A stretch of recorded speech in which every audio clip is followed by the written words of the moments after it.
G'azab zamonaviy tilda nima deyiladi? Hiç ikkilanmay aytyapsizlar, nervni. Hamma nervni hozir. G'azab sabablari, yechimlari. Yosh bolani ko'rasiz? Shunday sal narsaga portlab ketadi. Sal narsaga nervi chiqib ketadi. G'azablanib ketadi. Bu o'ta xatarli ruhiy ko'rinish. Xatarli psixologik kasal. G'azablanishlik o'zi yaxshi narsami, yomon narsami? Kerak narsami, kerak emas narsami? Shuni hal qilib olaylik. G'azab insonning tabiatida bor bo'lgan bir sifat. Va bir kishini g'azablantiradigan ish bo'lganda ham g'azablanmayotganligi ham normal holat.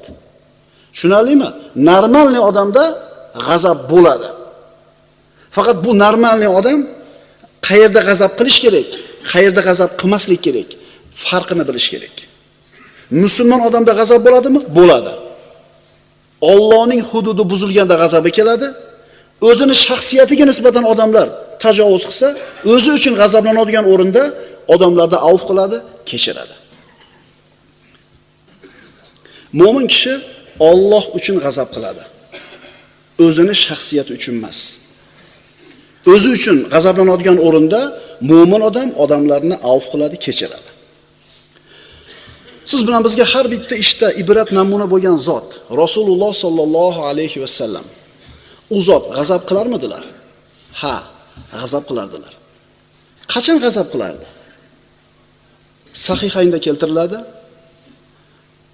Payg'ambarimiz sollallohu alayhi va sallam oldiga o'g'irlik qilgan ayolni qo'lini kesmasligi uchun shafoatchilik qilib bir kishi keldi.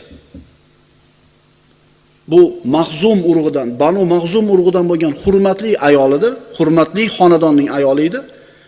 O'g'irlik isbotlandi, qo'li kesilishi kerak. Allohning haddi jazosi qo'llanishligi kerak. Shunda o'rtaga tushgan odam shu Allohning hududini qilmaylik deb kelganida Payg'ambarimiz sollallohu alayhi vasallam qattiq g'azab qildilar. Chunki bu kishi Allohning hududini, Allohning jazosini qo'llamaslikni talab qilib kelgan edi. Rasulullohning g'azabi shunda yuzlaridan ko'rindi. Aytdilar: "Innama ahlaka bani Isroil annahum kanu idza saraqa fihim ash-sharif tarakuhu." Bani Isroilni halok qilgan narsa nima edi? Ichida sharif, hurmatli odam o'g'irlik qilsa, jazolamay qo'yib yuborishar edi. Zaif, notavon odam o'g'irlik qilsa, jazolashar edi. Allohga qasam, law anna Fatimata binti Muhammad saraqat laqata'tu yadaha.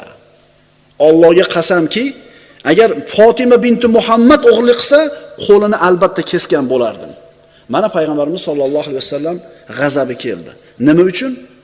Allohning hududi buzilganligi uchun. Imom Tabaronidan Anas ibn Malik roziyallohu anhudan rivoyat qilingan: "Ma ra'aytu Rasululloh sollallohu alayhi vasallam intaqama li nafsihi." Hadisni roviysi aytadi, Rasululloh hech qachon o'zini shaxsiyati uchun birovdan intiqom olganini ko'rmadim. Faqatgina Allohning hududi buzilganida intiqom olar edi. Agar Allohning hududi buzilsa, qattiq g'azablanar edi. Bizga ibrat bo'lgan Rasululloh Allohning hududi buzilganda g'azablangan. Bu hadisdan qanday xulosa olamiz? Mana bir qancha hadislar o'qidik. Xulosa. Rasulullohning sunnatiga ergashgan kishida g'azab bo'lish kerak ekanmi? Kerak ekan. Albatta bo'lish kerak. Faqat uning g'azabi Alloh uchun bo'ladi. Biz birodarlar o'zimiz uchun g'azablanishimizning cheki yo'q. Doim o'zimiz uchun g'azablanamiz. Ammo Allohning hududi buzilgan paytda parvo qilmay o'tib ketib qolamiz ko'proq o'rinda. Misol, mahallada qizlar avratlarini ochib yurgan bo'lsa, indamay o'tib ketaveramiz. Hech bo'lmasa tiling bilan qaytar degan payg'ambarimiz munkarni ko'rganda, "Ey, buni qilib yurmagin, uyat bo'ladi" deb ham qo'ymaymiz. Bu so'z bilan nasihat qilishlik hech kim man qilmaydi. Bunday qilmagin deb qo'ysa, otasi o'lib qolmaydi. Lekin indamay o'tib ketyapsizmi? Xo'p, gapira olmaysiz. Eng kamida qalbingiz bilan yomon ko'rayotgan bo'lsangiz, shu iymonda eng bir kichkina ko'rinishi. Ammo gunoh masiyatga aylangan ko'rib turib indamay ketayotganligingiz Alloh saqlasin. Endi biz g'azabimiz nimaga bo'ladi? Bir narsa yeta olmay qolsak, g'azabimiz keladi.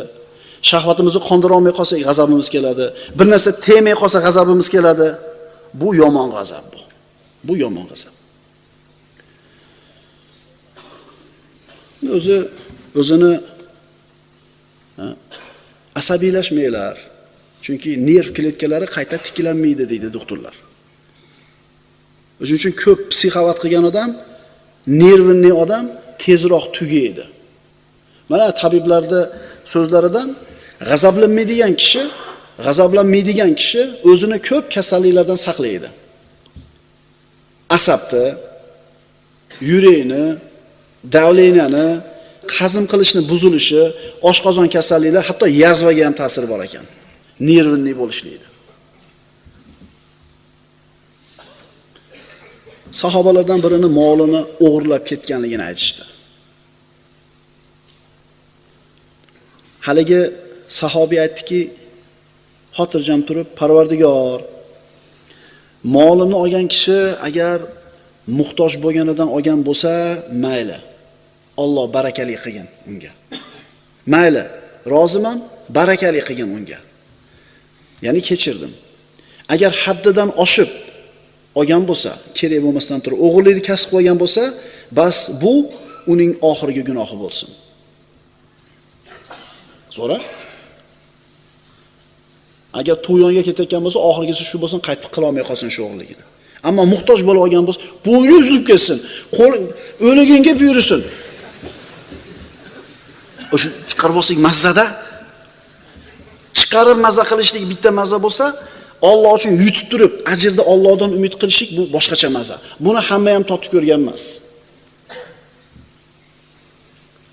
Payg'ambarimiz sollallohu alayhi vasallamdan bir kishi so'radi.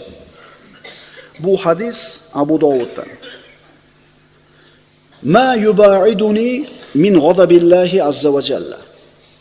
Savol: "Ya Rasululloh, meni Allohning g'azabidan nima uzoqlashtiradi?" Faqala alayhissalatu vassalam: "La taghdab. Innama yubaiduka min ghadabillahi azza va jalla alla taghdab." G'azablanma. Seni Allohning g'azabidan uzoqlashtiradigan narsa g'azablanmasliging dedilar. Mana shu hadis g'azabimiz kelgan paytda yodimizga tushsa zo'r bo'ladi. Allohning g'azabidan qo'rqamizmi? Qo'rqamiz. Uzoq bo'lishni xohlaymizmi? Xohlaymiz. Nima qilaylik ekan? G'azablangan kishi g'azabi kelgan paytda ahvolini bilasiz. Ko'zlari shunday chaqnab ketgan, tomirlari ishgan, yuzlari qizargan, nima deyotganligini ham bilmaydi. Oilani vayron qiladigan so'zni ham ayni g'azablangan holda aytadi. Gapirib oladi, keyin shinagini totadi. Keyin orqaga qaytara olmasdan oilasini boshini toshlarga uradi. Shuning uchun g'azab kishini zaifligiga dalolat qiladigan sifatlardan. Payg'ambarimiz sollallohu alayhi vasallam aytadilar, Abu Dovuddan keltirilgan hadis, yuqoridagi hadisimiz Imom Ahmaddan edi, Ibn Umar roziyallohu anhudan edi. Keyingi hadisimiz Abu Dovuddan, "Man kadama g'oydan va huwa yastati'u an yunaffizahu da'ahu Allohu yawmal qiyamati ala ru'usil khalaiq hatta yukhayyiruhu fi ayyi al-huri sha falyakhudha." Kimki bajarishga qodir bo'la turib g'azabini yutsa, g'azabini chatishlikka quvvati bor, imkoniyati bor. Uni g'azablantirgan yo bolasi, yo ayoli, yo qo'lidagi ishchisi. Bemalol zahrini chashib olsangiz bo'ladi. Shunaqa g'azabini sochishga imkon bo'lib turib, g'azabini tiysa, mukofoti nima? Qiyomat kunida Alloh taolo butun haloyiqni boshiga chaqirib uni qaro ko'zli hurlardan xohlaganini olishga ixtiyor beradi. Nima uchun?